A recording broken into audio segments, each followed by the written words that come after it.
that out of the way. Representative KEOUGH, would you like to make an opening statement? I would, thank you. Welcome everyone, I'm so glad you're all here tonight.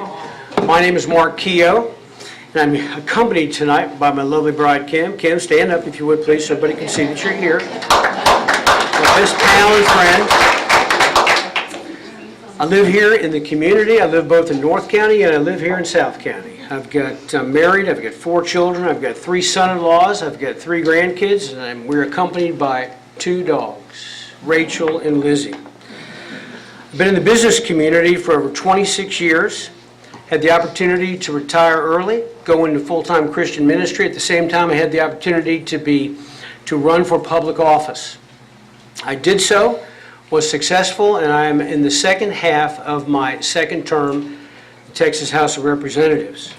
I'm also the pastor of the Woodlands Bible Church, and as we have a successful growing body, and it's been very exciting to navigate through both of those with great help from the people by my side at the church as well as my family. The reason that I'm running is because as a conservative, I believe that we are a republic. And as a republic, I believe that we have to listen to the people. God has granted us certain rights. Those rights are life, liberty, and to pursue happiness. When government gets to the place where they refuse to let us choose as individuals what we need to do, or as a community, and then they double down and to do whatever that they want to do, with a grow government, whether it has to do with transportation, taxes, whatever, then someone needs to step in and they need to speak up and they need to see if they can make changes. So I've done that. I've run on tax reform, transportation, and eliminating of the possibility of perceived or real conflicts of interest. And while I was in the House of Representatives, I did present a bill, Transparency in Local Government. We'll get a chance to talk about that a little bit later, but this is why I'm doing what I'm doing. Thank you for being here. Thank you. Judge Doyle. My name is Craig Doyle. I am a 4th generation resident of Montgomery County. I graduated from Conroe High School, put myself through Texas A&M University with a roofing business. I've been in the county for most of my life. I've been working with Montgomery County for a long time. I've watched the changes in this community. For those of you that have been here a while, you've seen this county change right before your eyes, particularly in the most recent years. I've watched what it took to get from a very sleepy rural community to what we are today. I know what it's going to take to get us where we go from there. Most of my career has been focused on transportation and mobility. I've served as the county commissioner in Precinct 2 for 14 years. I served as your representative to HGAC. In fact, was elected as chairman of HGAC for a period, and focused there on trying to attract more dollars to Montgomery County to meet the mobility needs that we have here each and every day. It's exciting for me to be the county judge. My office is 2 blocks from the house that my father was born in. My family's here. My wife is here tonight. Amy, raise your hand. My daughter's here. My sister's here. We've got a lot of good friends here tonight. I know that the future for Montgomery County is the best days are yet to come. There's no question about that. But we're going to have some challenges. You know, as we grow, we're expected to be at 1 million people by 2035. And if we're not doing everything we can do today to meet those needs, then we're not doing our job. And to recognize that the needs in different parts of this county are different. The needs in Magnolia are different than the needs in the Woodlands, and those needs are different than those in New Caney, and those are different than those in Willis or Montgomery. To meet people at the needs that they have in all those communities, I think, is critical. And listen to those communities when they talk to you. They may be different than what you think or what you need, but we have to listen to each and every one and try to meet those needs. And so I'm proud to have served here. I'm proud to be a resident of Montgomery County. I look forward to tonight answering your questions and look forward to earning your support. Thank you. Thank you. If you will remember when you come up to the podium, when your name is drawn, if you will be nice and loud. Some people in the back are having a little trouble hearing the questions. So if you'll speak into the microphone, nice and loud. You have 1 minute to ask your question. No speeches, please. And we will start off.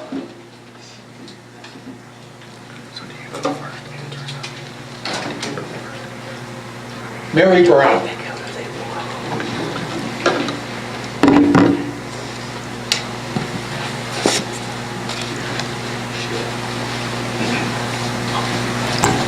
Y'all talked about the growth of the county from, I think we're now somewhere around 250,000, but to 1 million a few more years, quite a few, but still, how do you all plan to accommodate this and help it to grow to where it needs to be to keep us current with the increasing population as it happens? And to keep us ahead of what the... Okay, I'm glad to start that one. You know, I've watched where we have come from to where we are today at about 560,000 people. We've worked with developers that have come in trying to encourage partnerships with those developers through our major thoroughfare plan. This last budget, we put 53 new law enforcement positions in place because we know as we grow, we're going to have to continue to increase our law enforcement presence across the county. Hired a new forensic director this last year because our forensic facility is growing. We went out and found someone top of the list to run that operation. We hired a new purchasing director this last year, a 30-year guy with 30 years experience from Fort Bend County to make sure that we're prepared to do the right things moving forward. We've looked every day, every way that we can to find ways to cut the budget. We cut our budget this last year 5.5% and still met the needs of this rapidly growing community. So we want people to still continue to want to come here. They're going to come here, but we want to make sure that the quality of life is protected and preserved as they do. And I think we're setting ourselves up to make sure that infrastructure is in place, law enforcement is in place, and all the facilities necessary are in place for that growth. How would you do this? I think the first thing is that we need to have a universal mobility plan that will go for the entire county. Right now, each commissioner, they're on the last fortress on the frontier, deciding what they want to do with the resources they have in order to move traffic. What I believe we need to do, even though we've talked about it, there are numerous plans that have come up over a number of years. We need to get everybody together and put those plans together. Then we need to go before Commissioners Court, and we need to entertain a motion that we can have an open dialogue about what we need to do about mobility. At the same time, what we need to do with that is bring in community involvement. So we have a huge mobility issue here. The population is growing. By January of 2019, we're going to probably be sitting right at 600,000 people. Now, what we keep hearing is that if we're going to do this, then we need to broaden the tax base so that we can keep our quality of living. The problem here is that as we broaden this tax base, what we keep doing is we keep punishing the people who are here by increasing the taxes. Over a 10-year period, we reduced the tax rate by 2 cents over a 10-year period, while increasing assessments on property 144% for a net result of 133% increase in our taxes.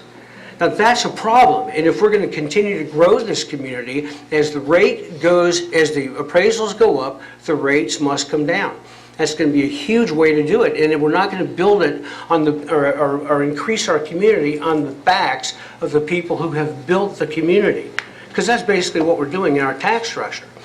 So we have a change in tax structure, a mobility plan. There's a number of things that we still can do. I'm fixing to run out of time, but those are two great starters right there. Thank you.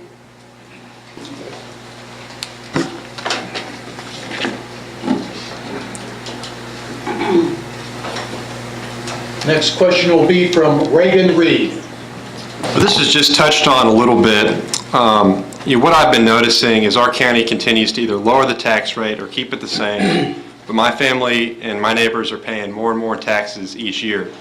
So if you're elected to another term, or if you're elected, will each of you commit to lower the tax rate to compensate for rising appraisals so there's not a net tax increase overall? Yes, I will lower the tax rate as it relates to our appraisals, so that we don't beat up the poor people who have built the community. And that's what we're doing now. And the fact of the matter is the people are being look, we keep hearing about lower rates. I'm not against appraisals. Appraisals going up. Everybody wants their home to rise in value. Does everybody want their home to rise in value? Raise your hand. But the problem is, as the home rises in value, we keep getting pounded with higher taxes. What should happen is we want the appraisals to go up, but the rate should go down so that the actual tax rate pretty much remains the same, except for new construction. That way we broaden the tax base by this record growth that we're having, rather than just keep taxing the people who have built the community. But we've done the opposite. So, answer to your question is yes. I will commit to that. Okay, my answer is yes, I will and have. We've lowered the tax rate a number of times, 5 times over the last 10 or 11 years here in Montgomery County. We did a 20% homestead exemption last year for the taxpayers of Montgomery County. We cut our budget by 5.5% below 2016 spending levels.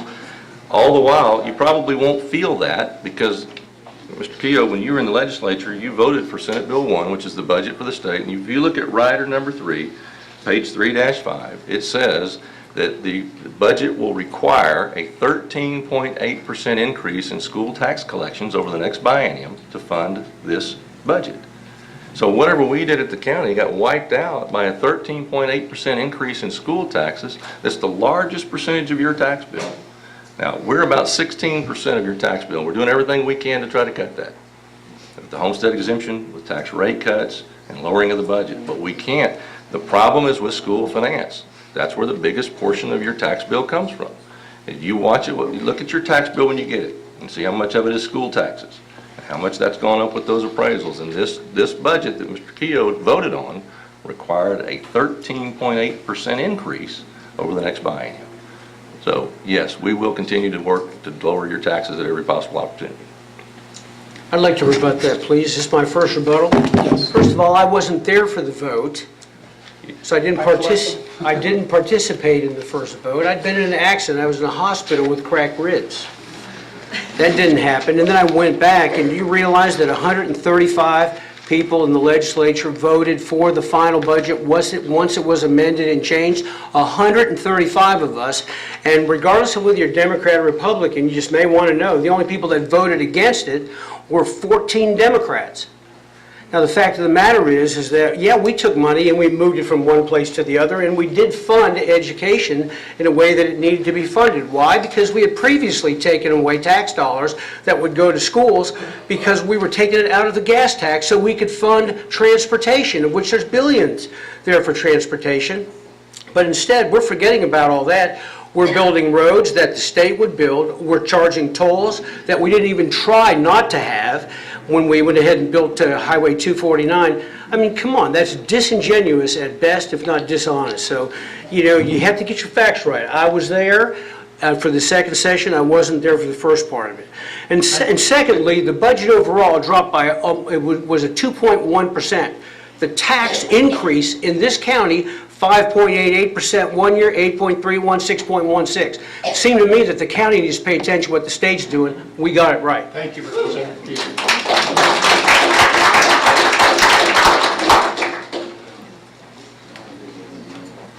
Sherry Harrell? Good evening. Thank both of you gentlemen for being here. And I'm going to apologize to the audience that was here earlier, but I have the same question for you all because to me, ethics, integrity, and transparency govern everything you do.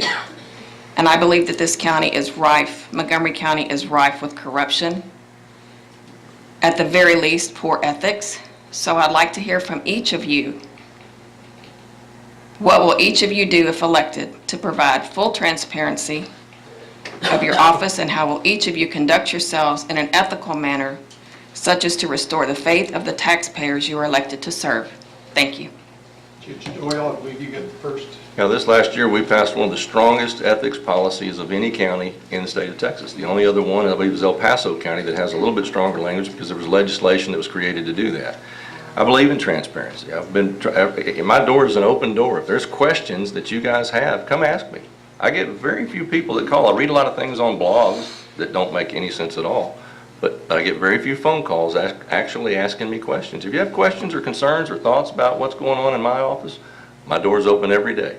People can come by anytime you want to. You can call me. You can come by anytime you want. We'd love to speak with any one of you. And Mr. Keough, just to touch back on the last question, in the House Journal, it did show you as a yay vote on the budget. And how many other Republicans that we did in the total picture was 2-point drop in the total deal? It was the example for 13.8% all. increase in school tax.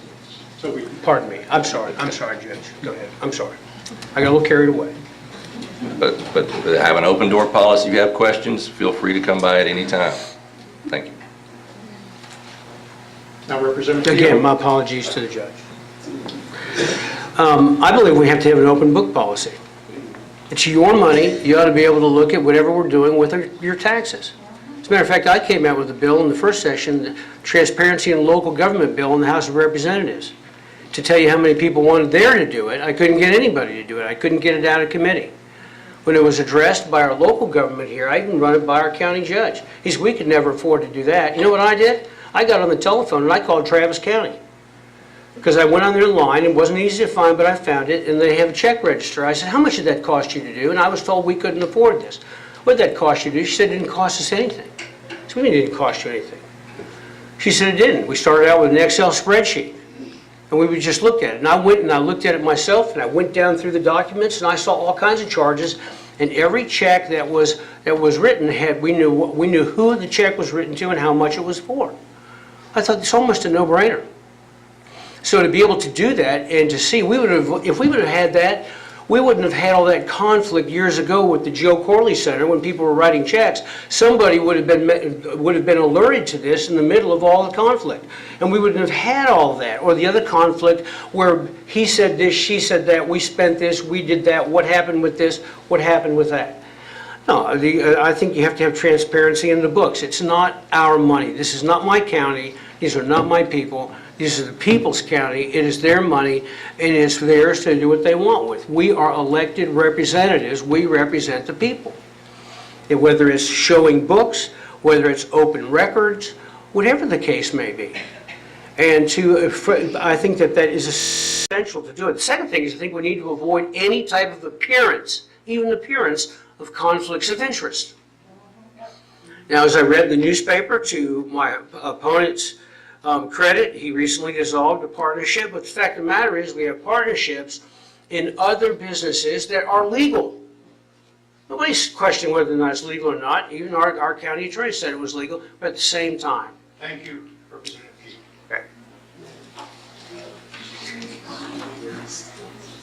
Ginger Russell.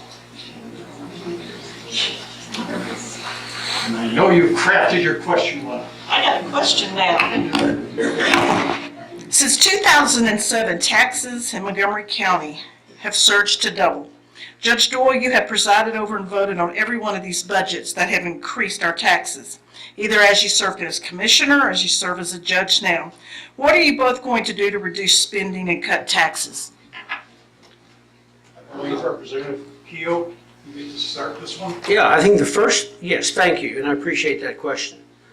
There's a plethora of things that we could do. One is zero-based budgeting. I think every department needs to start out with zero. Every year, just like we do in business, we recalculate how many people we have, we recalculate what the expense is going to be, managers' compensations and incentives, compensation and incentives for the hourly people or whatever the case may be, and calculate all that stuff and look at it, then do an accurate accounting of how many people we have.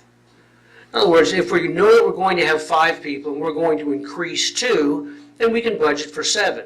But if we know we're going to have 5 and we budget for 10, and then at the end of the year we sweep that money back in so that it goes into the dark hole of accounting, so that then we can take and make adjustments in the next year's budget along the way, that's not what we want to do. That's money that should go back to the people. That's money that should be used, and we should reduce taxes with those extra resources. So there's just a couple of things that I think we can do right there. I think integrity in the budget, I think is essential to what we're doing. Concerning conflicts of interest, eliminate conflicts of interest. Let everybody see exactly what's going on so that there is no part of that, even though it may be legal. To reasonable people that take a cursory look, some of the things that have gone on, they shock the conscience. And that's exactly what they do. And it's just not right. And so we find ourselves questioning government. If there's ever a time in the history of our county, in the history of the country, anywhere, I don't care, it's a bipartisan issue.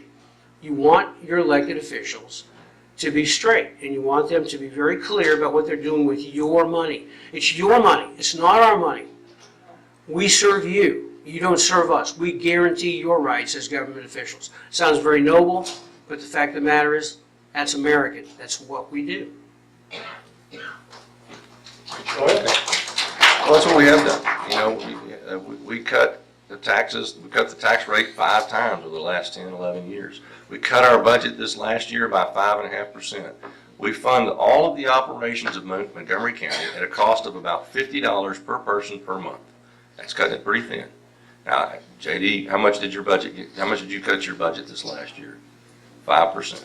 If you talk to elected officials and department heads across the county, they'll tell you, we run a tight ship. We ask people to do a lot for the money that we give them to do it with.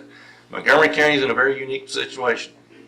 We're about 80% unincorporated. We get oftentimes compared to Fort Bend County or Collin County or Denton County and others that are like Fort Bend County, for example, has the city of Katy, Sugar Land, part of the city of Houston. It covers a large footprint of their county.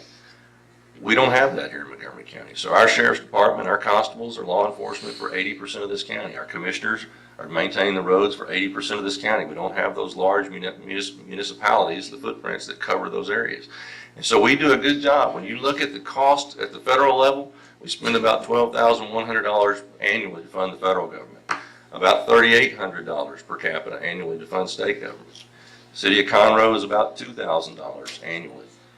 Woodlands Township's about $1,100 annually. We're at about $600 per capita annually to fund the operations of the 7th fastest growing county in the nation.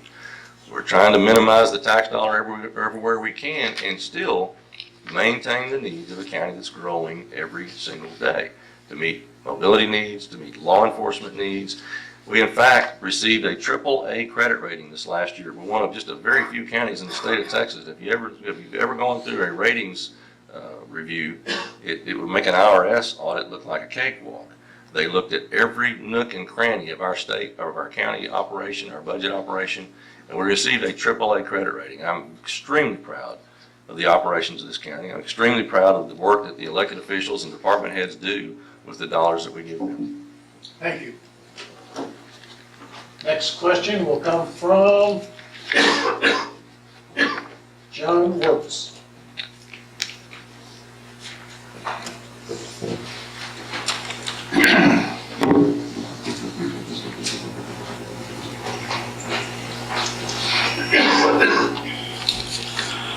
Well, my short text questions were already taken, so we got a longer toll road question here. Gentlemen, late last year, out of frustration with the reckless spending, our county commissioners court have embarked on using taxpayer money the last 4 years, including the Montgomery County toll road. The GOP County Executive Committee, that's the precinct chairs, voted overwhelmingly 34-1 for a referendum to allow voters to weigh in on any toll roads in Montgomery County in the future. It made such an impact at the recent SRAC, the State Republican Executive Committee meeting, that it was adopted statewide. And yet, the last Commissioners Court meeting, Judge, you pushed forward to go out to bid for the ill-advised local tolling of the road without a revenue report in hand yet, nor final drawing plans. As well, supporters of this say what a great deal, revenue-wise, this will be for the county, when TxDOT already said they'd build it for free. In a TxDOT meeting we both attended this past summer before Hurricane Harvey, a 40-year payback was mentioned. And while the story is it's risk-free, what happens if there's a revenue shortfall and the bondholders declare bankruptcy? Who's on the hook then? Thank you. Okay, first of all, we went to Austin to lobby for a road in West Montgomery County, the 249 project. TxDOT made it very clear, and the Conroe couriers back there, they can tell you they've got a letter from TxDOT that states that if that road is built, there will be a toll component to it, plain and simple. They're not going to build it for free, and to believe that is a fallacy. Now, we asked for the free road, it was not an option. So we said, all right, if it's going to be a toll, we would like to operate it. We have primacy that was given to us through the legislature. And we have resolutions from the city of Magnolia, the chamber, the ESD, the school district, law enforcement, first responders that have said if we have to have a toll road to get a road, we're desperate for one. Imagine if the Hardy toll road wasn't here and you had no other option to get Houston but I-45. In fact, in Magnolia, they don't even have the freeway. All they have is the feeder roads at 249. So those people are desperate for a way to get there. They're willing to do it as a toll road. Would we prefer not to? Absolutely. But the fact is that's the only way it's going to get built. Now, revenue bonds are being sold based on the traffic and revenue study. There was one already done. It's being updated, and the draft shows that that is a very positively toll viable road. There's no question about the revenue being there to defease the debt. The question is, what happens if it does fail? Well, then the bond debt just gets restructured. No one's going to foreclose on a toll road. It doesn't happen that way. But if you look at the traffic and revenue study, and you're welcome to do that, We've gotten information from our financial advisors that say there's more than adequate funding to serve the debt on that project. Now, I wish there was a way to do it for free, but to believe that TxDOT can do that, Mr. Keough has said he's talked to someone, he said he demanded to talk to someone from TxDOT. I'm not sure who that was. I'd love to talk to him, because I've not heard from anyone from TxDOT at the Highway Commission or the director of TxDOT himself. You can look at the videos when we were at that meeting. They flat said it's not going to be funded by TxDOT without a toll component. And so that's the only way we can get a road built for the citizens of Magnolia. Senator Keough? It's hard to know where to begin. I have to tell you, when a county government goes to Austin and lobbies for a toll road, when voted on by the Commissioners Court in Montgomery County 3-2, and then Grimes County votes against it and goes and gets a free road with no toll, longer road than what we have, and then we hear in Commissioners Court that our tolls here that we're going to collect are going to help pay for that, and then we hear, well, we can't start on that unless we have this guaranteed here, but we've already started on that up there.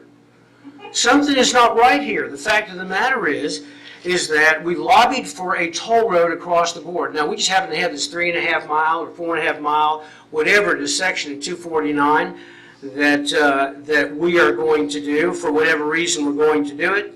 But the fact of the matter is the toll component of roads is beginning to cease. The governor, the lieutenant governor, the legislature, the Senate, the Republican Party of Texas. This recently happened. We had to fight to get the local Republican Party to put this on the agenda for a vote by the people coming up in the primary. So the fact of the matter is that we're sitting here and our county government is lobbying for a toll road when we didn't even try not to get the toll road. Now, we have been told, just in the last Commissioner's Court, well, if we didn't do it, then this would take years. I heard that from a commissioner the other day. That is not the case. I can tell you unequivocally, as a sitting state representative, where I have the authority to call and question and ask these questions, they told me they could switch that road over from us to them, and it would only take 6 months. We were told if we didn't build this road, it was going to take 10 years. We were also told that it would be possibly in the form of an FM road. We don't know, but we don't really know that because we didn't try. In fact, at the end of the day, I think if we try, do our very best, it turns out that's what it has to be, and it looks like it's going to be now, that's a problem when other counties don't have to pay. Thank you, Representative. The fact of the matter is, we went to Austin to lobby for a road, and the Highway Commission told us the only way we would get that road would be if it was tolled, plain and simple.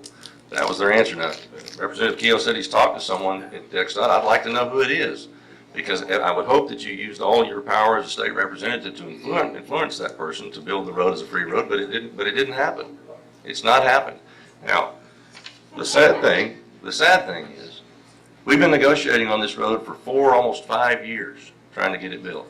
And in that time, not one time, Mr. Keough, did I see you at a 249 partnership meeting. Not one time did I see you at a Highway Commission meeting. I never got a phone call from you saying, hey, there are other options here. What I have seen is you have attacked that road that's needed and supported by the west side of Montgomery County for political purposes. The only time I heard about it was when you started to run for county judge. And that's very frustrating, to take and pit two sides of the county against one another for political reasons. That's not leadership, Mr. Keough. It's just not. It's politics. Judge? I got to tell you, I tried to talk to you about taxes and you wouldn't listen. You came and lobbied me in my office on why we couldn't put a constitutional cap on taxes. When I had called a meeting and I asked you to come, or I asked our county tax assessor collector to come, and you came and told us that we could not afford a homestead exemption. So this idea that I didn't come to you, are you kidding? Well, how come you didn't come to Austin? If you're paying attention to what was going on at the county level, you'd have been there when we were making a decision on toll roads at that time in the state when we voted against it. Where were you when we did that? This is nothing new. Just because it's 249, that's not the issue. It's about toll roads in general. The whole state is telling us we don't want this. We've got the money set aside. We made an adjustment in our gas tax to be able to do this. And as late as October of this last year, Lieutenant Dan Patrick and the governor stopped 15 toll projects, and I'm sitting here and I'm going, why are we still doing 249? I'm not against 249, it's people in Magnolia that are going to take it in the chin as a result of this. They're requesting it. The county government is requesting it, not the people. Question will be from the audience. Susan Hirsch.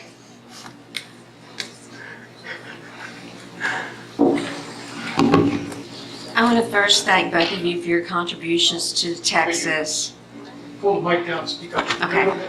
I want to first thank both of you for your contributions to Texas. And I know that's a lot to do of your own selves. And I have a question that's very near and dear to me. It's about the extension from the Woodlands to 249. This is a road that has been voted down by the voters every election in the past few years. And I'm just wondering what your views are on this extension that would ruin the Woodlands. Let's see, track. Who's up on this one? Representative Keough, lead you on next. Well, you know, my position is on it, the people have voted. It was even renegotiated, which is part of this whole legal conflict that's going on, but nonetheless, it was even voted on a second. They voted it out the first time, the second time they pulled out Woodlands Parkway. So I'm looking at a letting schedule. I've got a copy of it right here. I'm looking at the letting schedule, and that's the organization of events, who's paying for, how long it is, and what's taking place. And I come across a section that is on our 249 that says that there is going to be basically a bridge, a grade separation at Woodlands Parkway. I'm going, wait a second. So I contacted our friends down at the Department of Transportation, and they said, well, that's not right. It's been changed. Okay, well, what is it now? Well, it's changed to Wood Trace. I said, well, where's Wood Trace? And I looked at a map from 2016 of the roads, of how this is all developed. I have that right here with me as well. I can show you. And you know that they changed the name of Woodlands Parkway to Wood Trace, and they're still planning on building a road that's going to go all the way down through, and part of that is being funded through this toll project where there is a grade separation, which is basically a bridge over. Now that is still, it's up to date. I saw it the other day before our last debate, and it's in there, regardless of the cost, but I've seen changes. It was supposed to be 3.5, now it's 4.5. That has not changed in the new updated data. Still keep hearing 3.5. We heard 73, that it was 63, that it was 60, then went up to 82. I looked at all this stuff, and even the people from the engineering company said that TxDOT doesn't have the right information. Well, I said to TxDOT, where are you getting it from? They said, we're getting it from you guys.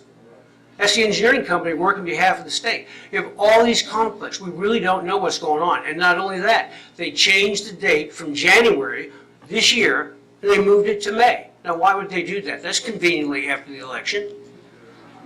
But I don't So all this understand, stuff if this is has been going on voted here. down so many times, why are they pursuing it? Question's been posed. Woodlands Parkway, clear up some of your confusion, Representative Keough. If you look where the Woodlands Parkway was originally planned to touch 249, the curb cut is there. If you look directly across 249, what's the name of that subdivision? Wood Trace.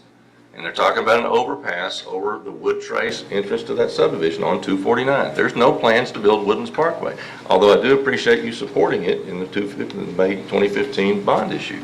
Now, in 2006, I had a resolution from the South County Chamber asking me to purchase the right-of-way for the Woodlands Parkway so that as soon as the funding was available, the project could be built. And as commissioner, that's what I did in 2007 and 8, went over and purchased the right-of-way over to Dobbin Huff Smith Road in preparation for that project. Now, in 2015, the bond issue failed because of that one single project. We renegotiated, sat down with the opposition to the bond issue. Many of them are in this room tonight. We sat down, and Commissioner Riley took that road off of the bond issue. So it's not on there. But, you know, it's a project that I think at some point is going to be critically needed for mobility across that section of Montgomery County. I think it's needed today, quite frankly. Now, I appreciate again, Representative Keough, your support of that project. I think that at some point, you know, we'll see it built. And it's part of our major thoroughfare plan. We do have a major thoroughfare plan. It's been in place for the last 30 years. That project's been on there. And we do coordinate that major thoroughfare plan with other county commissioners across the county and developers as they develop projects in Montgomery County. So, yeah, the Woodlands Parkway extension is not under construction, is not planned, and Wood Trace is a part of the 249 projects. It's totally separate issues. Thank you. Next question will be from Bill O'Sullivan.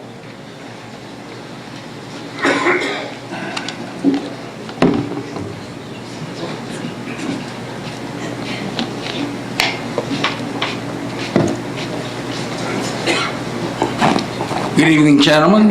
Happy to see you this evening. Good to see you. Speak to you both often. My question is about the future.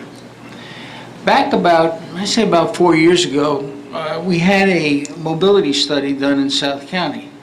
It incorporated all of Precinct 3 and some of Precinct 2, and I don't know if it extended into 4 or not when you got out up around 242. I'm not sure if it did all of that.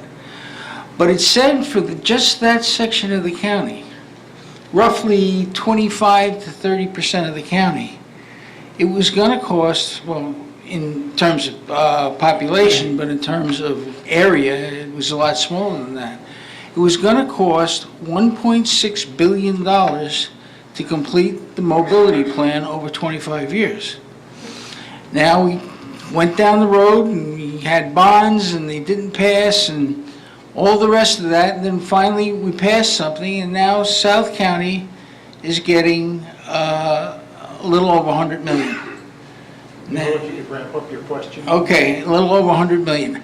How are you going to make over the next 23 years to come close to that 1.5 billion? Well, we're not. It's just simply not going to happen. But what a mobility plan does is it gives you a roadmap of where you need to go. Now, it doesn't mean you're going to get every one of those done. Even our major thoroughfare plan shows lines on the map that may never be built. But what that's designed to do is to preserve those corridors as development occurs so that they don't get bottlenecked and blocked out so the road can't get through there, and we don't cover those corridors up. Now, even dealing with HGAC, who helped us put together or revise our major thoroughfare plan, it's been through 4 or 5 revisions over the last 30 years. We did that, we updated it a couple of years ago. Now, when South Montgomery County did their mobility plan, at that time, even HGAC said a mobility plan for the entirety of the county right now is premature. Our major thoroughfare plan looks at those major corridors and preservation of those. As we get to areas like where they're more populated, like the city of Conroe, here in South County where there's more congestion, there's more build out, a mobility plan makes sense. But in the rural parts of the county right now, they're telling us that a mobility plan is not necessary. That major thoroughfare plan will accommodate what we need to do right now. And as we look at other areas, Commissioner Metter and Commissioner Riley funded with the city of Montgomery a study to do a mobility plan for around the city where it makes sense. But in the rural parts of the county, a mobility plan just doesn't do it. But 1.6 or 1.5 billion, whatever that number is, in 23 years, we're not going to be able to do that. We're always behind on roads, but that's a roadmap for what we need to do, but we're not going to ever be able to accomplish all of that. I think we need to do pretty much whatever it takes to keep people moving in this county. We need to leverage state and federal funds in order to get them to help us. Given the size of our county and the economic prowess of this county, we have the ability, when we ask and we negotiate and we work with and we reach out to people who can help us with these things. Now, as it relates to Wood Trace, I think it's important to understand that that was all addressed in 2015, but we have a 2016 Mobility Montgomery County Thoroughfare Plan that shows Wood Trace coming right off the end of Woodlands Parkway. So Woodlands Parkway is an integral part of this whole deal as it extends. Let's call it Wood Trace over to the subdivision of Wood Trace. I think we should. I also think it's important that, yeah, I support mobility. But you know what I support more than mobility? I support the will of the people. I came out in an op-ed, I came out in a press release. When this whole issue of this whole road came out, I asked the commissioners, impassioned, I said, please Paul Woodlands Parkway. I got $183 million worth of roads in my district. 44 million of it's in the Woodlands, 20 million of it has to do with this extension. Please pull it out. We can't afford to miss this like we did in 2011. So sure enough, they didn't do that. They didn't listen to what the people were wanted, and we voted on it, got voted down. Then they still didn't ask the people, and they negotiated a deal on the side without the people's approval. And when it all happened, I said, hey, wait a second, nobody asked me, I'm a voter. We could constantly get run over in this county by what government wants to do and the agenda that they have. In this particular case, as it relates to this, I say if the people don't want it, then don't build it. We work for them.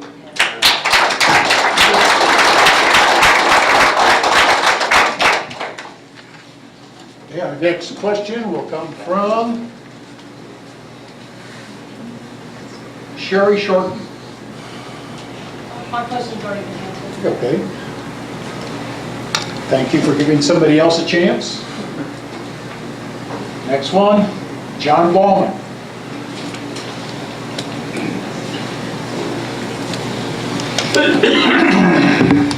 Good evening. Thank you for coming out tonight.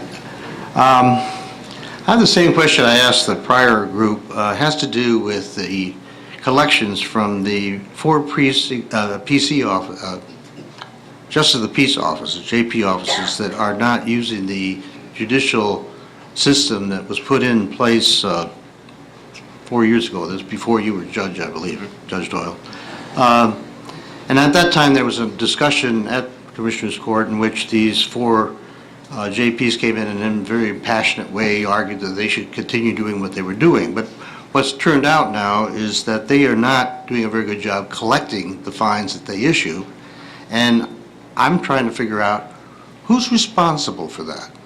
I thought maybe the treasurer was, because the treasurer said that they were responsible for all the money in, and receivables, from my perspective, is kind of money in, but apparently that's not the case. We do have a collections group that I've discovered does not collect for these courts. So I'm just wondering who is responsible for collecting the funds that come into those JP courts. Thank you, John. Representative Keough, I believe you go first. The individual who runs the court is responsible to make sure that the fees are collected. Edie Conley has no problem in our district collecting funds. There are those in other places and other sections of the county that do have problems with it. I think it's interesting that the ones who are having problems with it are the ones that are the least transparent, the ones that we can't see really what's going on because of quote-unquote new equipment that's coming in or whatever. You've got this person over here operating with this particular system. You got this one operating over here with a particular system. What needs to happen is the county judge needs to get everybody together at the court, put it on the agenda. It needs to become an open discussion where we need to have individuals from the community and individuals actually who are the commissioner's court to decide how we're going to handle this. Because we talk about unity in the county. How in the world can we have unity in the county when we can't get the justices of the peace figuring out a way to collect the people's money across the board? We need processes and procedures put in place in this county that are just not there. Like a normal business does it. Like a normal business. I was in business for 26, almost 27 years, where I had the opportunity to put in processes and procedures in businesses, and those are essential to how we operate. But we don't have that right now. So that's why one judge has a terrific opportunity and a sense about collections, while another judge doesn't. That's all part of it. I think it all starts from the head. I think it starts with leadership, and what leadership brings before the commissioner's court, puts on the agenda and says, we need to talk about this. Let's discuss it in an open meeting. Let's have a workshop and let's get it handled. Judge Doyle. Yeah, a few years ago, we put together a pilot program using this collection system that the JPs chose to, 4 of them chose to. In talking with those JPs over time, they feel like that system is working very well. I don't know where the information's coming from that shows that there's a discrepancy there, but I talked to one of them today, said they'd collected over $6 million with this system. It operates much like our delinquent tax program does, where we have an organization that does delinquent collections for the courts, that charges a fee to those individuals who are delinquent. It costs the taxpayers nothing. They go out there and pursue those dollars. We get, if someone's fee is $100, the county gets $100, and they tack an additional cost onto it for that person who is delinquent, and that's where they generate their revenue. They're very effective, very efficient, just like our delinquent tax collection attorneys are for taxes. It's no different. It's working very well. If you talk to the 4 JPs that are using it, and I've talked to them on a number of occasions, the numbers that they're telling me are very effective. They seem to have been skewed somewhere. So I would, and look forward to getting some reports from them coming to court. As a matter of fact, we've got a couple of them I know that are going to come to court in a short time to give us an update on what's happening. But I can tell you right now that they are doing an effective job in collecting those dollars that they are responsible to collect.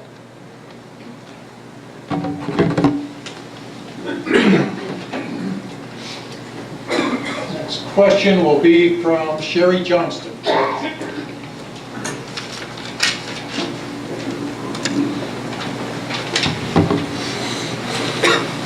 Good afternoon. I'm going to change the subject just a little bit.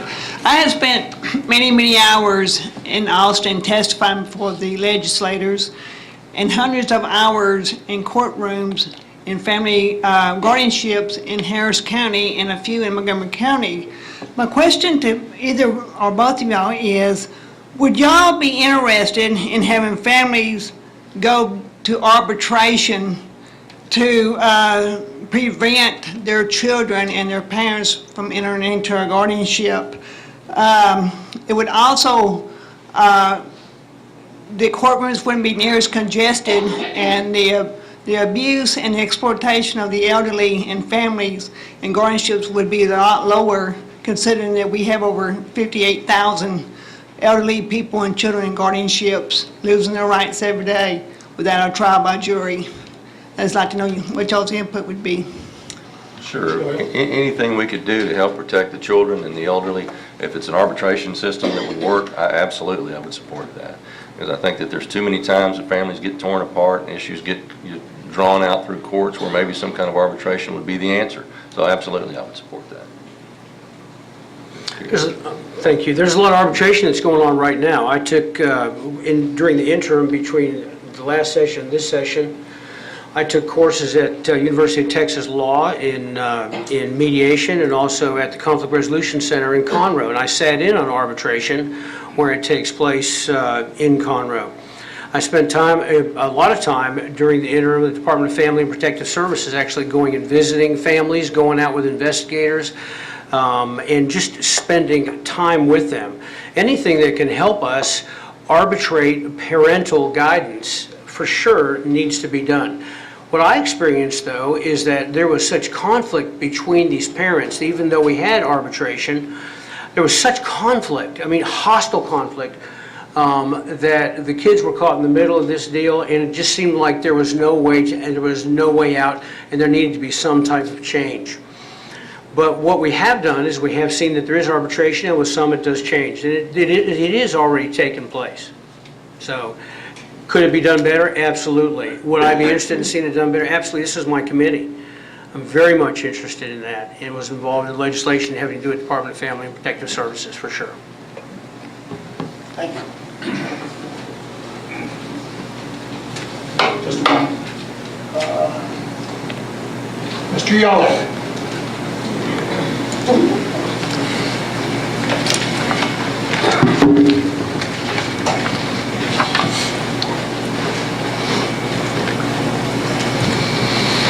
My name is Eric Yalek.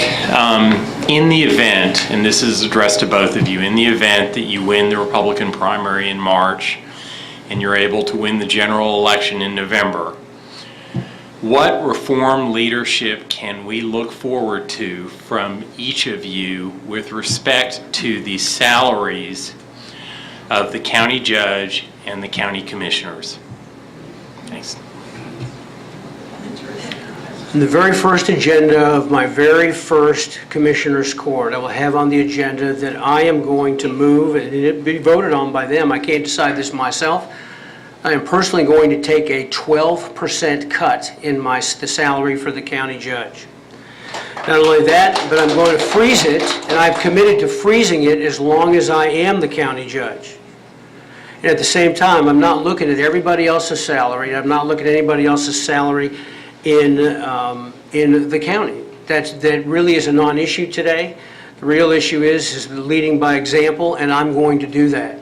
I think if there are changes that ever do take place, they'll take place with attrition, whether it has to do with retirement, whether it has to do with salaries or the rest.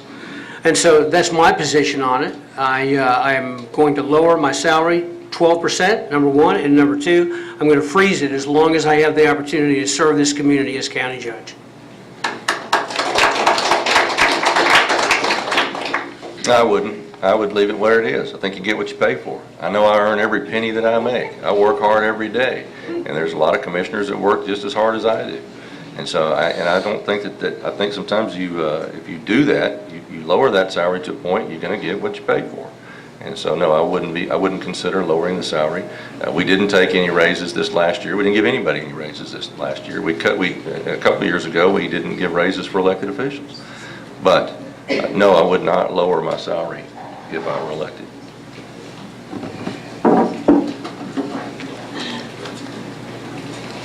Next question, Mark Frank. You make sure you do a good side over there. I'm watching you with that Photoshop. Okay, gentlemen, how are y'all doing today? Good. All right. Much like any other elected official, I'm always held accountable to my constituents. My area is a little different than most, but just like every other one, they all have one key message that they want brought across today. If I was to go back on my word, my people would have zero faith in me. They would lose all respect. With that statement, as a commissioner, can you tell the people today that you will represent them and their interests alone in Montgomery County only? As a side note, try to state an instance where you were faced with fierce opposition from special interest groups, outside forces that tried to sway your opinion to do something other than represent the people. Well, yeah, we represent the people every day. What you have to understand is that the needs and desires of different groups and areas across this county are different. If we were having this meeting in Magnolia, you'd hear the same round of applause for the 249 project that you're hearing against it in this room. I understand that. So you've got to be able to represent every group of people in every occasion. We also have to work, while we're not necessarily just Montgomery County, we're also regional. I work very well with Commissioner KEOUGH in Harris County to provide mobility projects. We work together to help try to negotiate the issues that were blocking production on the Kirkendall and Gosling bridges. It's important that we work with our neighboring counties to make sure that we meet the needs of particularly Montgomery County, but sometimes that means reaching out across county lines. I've never been put in a position where I was asked to put one county over us. Wouldn't do that. But I've never even been put in that position. But we have worked well with other counties to do projects that enhance both areas. And I think that's important to be able to do. So no, I would never do anything that would be adverse to the citizens of Montgomery County. Realizing that in any room we enter, there are going to be differing opinions. There are going to be differing needs. And you have to be willing to reach out and listen to those others that think maybe differently than you do. And so I spent a lot of time talking to people in East Montgomery County whose needs are very different than those here. Again, I can't express how important it is that you pay attention to every single person in Montgomery County, not just one group. Thank you. You know, I traveled the county over after I won my election. I knew there were people that voted against me. And when I felt like they'd voted against me, I for sure wanted to go see them, because I knew that when I went to see them, I could at least talk to them and tell them God created me with 2 ears and 1 mouth, 2 ears to listen and 1 to talk. And I went to them and I would say to them, I understand that you didn't vote for me, but you know what? I'm still your state representative. I still represent you. What's important to you? I don't see that going on here in our county. I keep hearing how we have different groups with different ideas, and yet I go to different groups, and that same group that applauded at one point in that group we were at last night, the other night, also applauded for me when I rebutted that series of issues. I mean, that's not the test of it. The test of it is whether or not we can produce and demonstrate that we'll produce. And if you don't know, how do you guarantee it? You put it in writing so that the people can see it. I came out with a contract with Montgomery County. I've been talking about this for a long time. You'll be able to look at this contract in 100 days for from when I go, when I'm sworn in this county. You'll be able to look at whether or not we're transparent. You'll be able to look at whether or not elected officials are servants of the people or not. You'll be able to look at whether or not we're fiscally responsible and accountable. We'll be able to look at appraisals. You'll be able to look at tax rates. You'll be able to look at countywide mobility infrastructure coordination. You'll be able to look at whether or not Montgomery County is first. Montgomery County is first. We are Montgomery County. It's not them, it's not us, it's not these people. We are Montgomery County. And as I travel the county, I found out, you know what? We all pretty much believe the same things. We've got this idea that we're grassroots or that we're establishment. Let me tell you something. We are Montgomery County. We rise or we fall together. And what you need is not to sit there and just roll over and play dead for indifferent. Rather, what you need is leadership that says, let's bring people together, and I will do that. Thank you. I think it's important that you do what you say you're going to do. You were elected as a state rep to go. One of the big differences between you and Bruce Tuff was his support for Joe Strauss and your opposition. But yet you wrote the seconding speech for Joe Strauss. Well, you were elected to do one thing, and you went up there. Matter of fact, one of your comments was that his speaker isn't one. The tenure of the speaker is one of respect, honor, and statesmanship. And it's surprising that you would tell people that's what you were going to do, and then go and write the seconding speech for the very man you said you were going to go to battle against. So, contract or not, we both have histories, we both have records. The one thing that you'll find, you may not like everything I do, but you'll find it's pretty predictable and it's pretty consistent. I think that's important.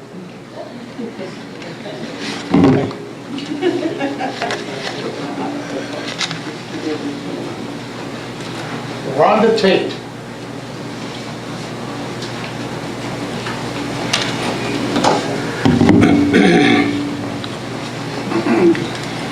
I've heard a lot about the different areas of Montgomery County. You both know that I'm from East County. I'm really interested in 105 being widened. How long is it going to take us to do it? Am I going to see it in my lifetime? Thank you. Yeah, 105 was one of the projects that was part of the bond package, and I know Commissioner Clark's been working on trying to deal with that. We've been talking with TxDOT. In fact, I think at one point I had Adam Galland from TxDOT to come and see you guys. And we'd be glad at any time to go and meet with our representatives from TxDOT and try to get that project pushed forward. There's been a lot of different design changes. There's been some public meetings out there in East Montgomery County to look at whether or not there should be a curb separation in the center, a divided median, or open ditch type construction. We'd be more than happy to go down and sit down with TxDOT with you guys or independently and make sure that project gets moved forward as quickly as possible. Work with the commissioner to do that because it's critical. 105 East is one of the most deadly sections of roads in Montgomery County. That's recognized as that. And so we will continue to work every day to get that project pushed forward. It was like I said, it was on the bond issue. We have to be able to leverage our dollars, our bond dollars, with TxDOT. We've been able to do that very effectively. The pass-through project was the first in the state of Texas that got 1488, 1484, 1314, 1485, and the flyovers at 242 done. So we have a good partnership with TxDOT. We have a good relationship there. We'll be glad to work with you on getting 105 moved forward. Last time I checked, the bond was completed in what, 2015, Judge, was it? Not all the bonds have been sold. Well, but most of it. And the fact of the matter is, the only thing that has gotten done really so far is anything that's down in Rayford area. It's a little bit more, but not much. So we voted. We've gone to court over this. We have people accused of doing the wrong thing in combination with other people in the county in order to get what they wanted done. So the fact of the matter is, we just need to go do it. We have the resources, we put the money aside, and we just need to step up and get it done. If I'm elected, you can count on 105 getting done. As it relates to doing things that we say we're going to do, I think we should talk about this Joe Strauss deal, because I did give him a seconding speech, and when I gave him the seconding speech, I planned on voting against him the second time. But they decided that there were going to be 150 Texas legislators, 149 beside me, and that everybody agreed to green light. That means show on the board that they were going to vote in favor of him. I said, what? I plan on voting against him. And the reason they wanted to do that, because there was a fear that they were going to have a problem getting legislation done. So I was called by a very conservative group, said, this is what we're going to do. I said, okay, I'll go with you. 2 days later, I got a telephone call from the speaker's office that asked me, would you consider doing a seconding speech?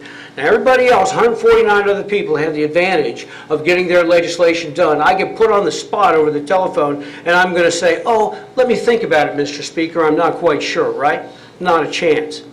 I immediately said yes, and I did everything I could to make my county proud of me in the speech I said. I never one time in that speech, and you can go listen to it, talked about policy, I talked about procedures, I talked about respect for the position, I talked about honor, and I talked about statesmanship, all of which was true. Now, did things change a little bit in the next session? Sure they did. We changed chiefs of staff in that position. We changed parties pretty much in that position. And there was a lot of chaos, and very few people got very much done the second round. But the fact of the matter is, doing what we say we're going to do, we're still waiting on the things that happened from the road bond that caused all this conflict to begin with. And here we are, you're asking the question still, going into 2018 on something that should have been started a long time ago. Thank you. Candidates have taken up the time for answering your questions. They'll each have a 2-minute closing statement. I'm sure they will be available for direct conversation afterwards. Thank them for coming out. Excuse me. I want to thank all of you for your questions. Some of us study this all the time, had questions that we've developed. Others, I want to make sure that every citizen gets as much opportunity as possible to ask your question. Whether you're somebody who spends a lot of time on this craziness, I'm part of that craziness, so I can say that. Or whether you're just a voter that would like to come find out what are these people all about. So, gentlemen, your closing statements? 1 minute or 2 minutes? 2 minutes. 2 minutes. And mine first? I believe you will. Yeah. You know, it's been a privilege to serve as county commissioner, you know, for the time that I did over in Magnolia. It's been a privilege to serve as your county judge. I love this county. My family's here, my kids are here, my grandkids are here. My office is 2 blocks from the house that my father was born in. And so it's important to me that this county grows in a positive manner. Every vote that we cast on Commissioner's Court, I think about how it impacts every single individual. My parents are retired on a fixed income. My daughter here that's a single mom, and my wife and I pay taxes just like everybody in this room. So I think about every vote I cast and how it impacts every single person. I try every day to meet people where they are, the needs that they have. Do we all agree on everything? No, because the needs are very different in lots of parts of the county. But I think it's important that we make this whole county grow in a positive way, because I think the brightest days of Montgomery County are ahead of us. I can tell you that in the last 3 years as county judge, I've made 4 disaster declarations. And as the Director of Emergency Management, I think every one of those has been handled in a very professional, effective, efficient way, particularly Hurricane Harvey. I fought a lot of battles personally and politically over that time. In the meantime, we cut the tax rate last year, one of 5 times we've done that while I've been on the court. We cut the budget by 5.5%. We put a 20% homestead exemption on the books, first time in history. We put 53 new law enforcement positions in place. We funded our retirement plan at 89%, which is what gets a lot of municipalities and counties in trouble. We're in good shape there. We got a AAA credit rating, which we're one of, I think, the last I heard, I think it's like 10 counties of the 254 have been able to achieve that. And we do all that at a cost of about $50 per person for you. I'm proud of what we've accomplished in our court. I'm proud of what I've accomplished as my time as your county judge. I look forward to serving you into the future, and I hope that I will get your support. I'm here tonight to ask you for your vote. I'd like to continue to move Montgomery County forward because I know we're going to grow. I know what it took to get here. I know what it'll take to get us to the point that we're headed to. So thank you for your time tonight, and thank you for coming out. Thank you, Judge. Representative Keough.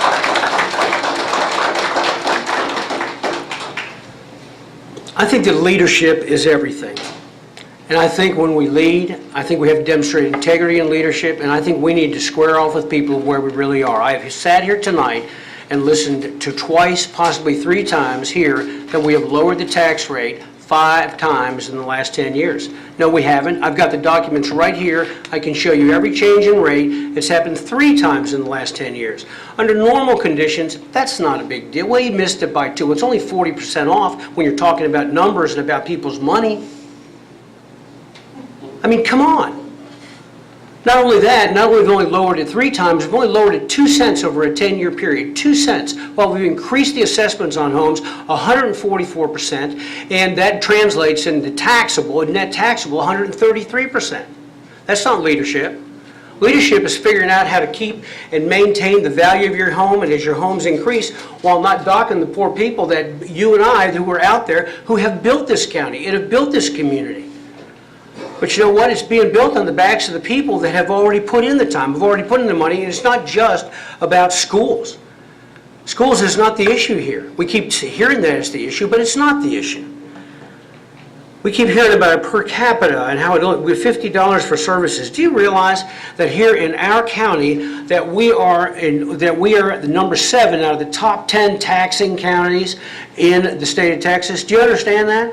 And that we are number 2 in per capita taxing in our assessments? I mean, it's amazing. And yet we continue to hear how great everything is. We can hear about a AAA. I mean, it's great. I think it's awesome that we have a AAA tax, a AAA credit rating. But you know what? If we have a AAA credit rating and we continue to lower our rates so that they stay the same, that's not going to change our AAA credit rating. What we're doing is, as the rates are not going down, we're raising the taxes on the people who are here in terms of their appraisals, and it is the property that guarantees this loan. We're way far beyond a AAA tax rating, or a credit rating. Thank you, Representative Keough. One other thank you that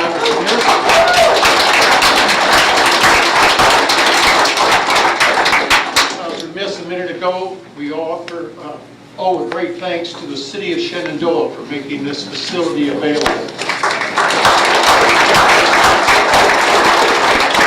If you would, double check, don't leave any paper